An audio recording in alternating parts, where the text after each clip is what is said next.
நமச்சிவாய. இன்னைக்கு நாம சுந்தரகாண்டின் தொடர்ச்சியை காண்போமா? பிரம்மாசுரத்திற்காக அவர் கட்டுப்பட்டு தரையில் வீழ்ந்து கிடந்தார் ஹனுமர். சரிங்களா? அவர் பிரம்மாஸ்திரத்துக்கு கட்டுப்பட்டார்.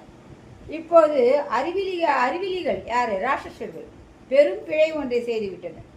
உறுதியான கயிறை கொண்டு மாருதியை கட்டி போட்டனர்.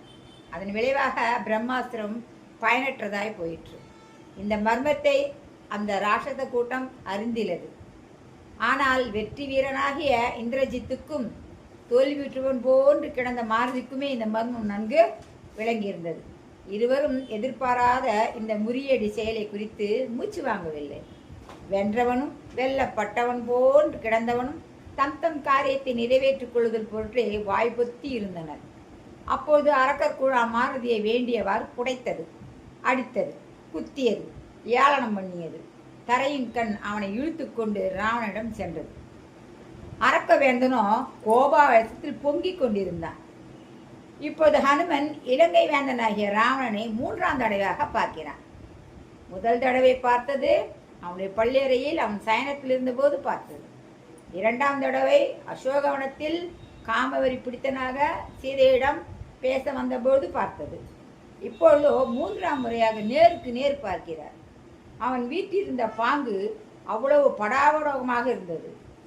அவன் இந்த குரங்கு அந்த ராஜாதி ராஜனுடைய முன்னிலையில் இழுத்து வரப்பட்டது. இது அத்தகைய பொல்லா விலங்கு என்பதை வேந்தன் முன்னில் காண்பிக்கப்பட்டது. வழிநடுக குழம்பி இருந்த அரக்கர்கள் அந்த விலங்கை பார்த்து எள்ளி நகையாடினர். இவ்வாறு அவன் பல கஷ்டங்களை பட்டு கடைசியில் எங்கே போய் சேர்றாரு? இலங்கை அரசன் எதிரே போய் நிற்கிறார். அப்போது என்ன ஆகிறதுனா, பராக்கிரமமே வடிவெடுத்தவன் அவன். யாரு? ராவணன். தன்னுடைய மாட்சிமையை விளம்பரப்படுத்திக் கொள்வதில் அவன் நிபுணன். யாரு? ராவணன். ஆட்சி முறைமையில் அவன் ஒப்பற்றவன். திட்பமும் மன தெளிவும் வாய்க்க பெற்றிருந்த மந்திரிமார்களுக்கு பொருத்தமான தலைவனாக அவன் திகழ்ந்தான். அதே பாங்கில் வல்லமையே வடிவெற்றிருந்த சேனை தலைவர்களுக்கும் இறைவனாக அவன் விளங்கினான். ஆனா இவ்வளவெல்லாம் இருந்தோம் இந்த ராட்சச ராஜாவிடம் காமநோய் ஒன்று மட்டுமே குடிக்கொள்ளாது இருந்திருக்குமாயின் தேவேந்திரனையே ராஜரீதியில் அவர் தோற்கடித்திருப்பார். இவ்வாறாக எண்ணிய ஹனுமன் ராவணனை நோக்கி நின்றான்.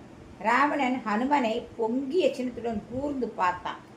பிறகு மந்திரிமார்களுள் ஒருவனாகிய பிரகஸ்தரிடம் இறமையோடு கூடிய ஆணையை இங்ஙனம் பிறப்பித்தான். இந்த ஜந்து எங்கிருந்து வந்தது? இது கொண்டு வந்துள்ள நோக்கம் என்ன?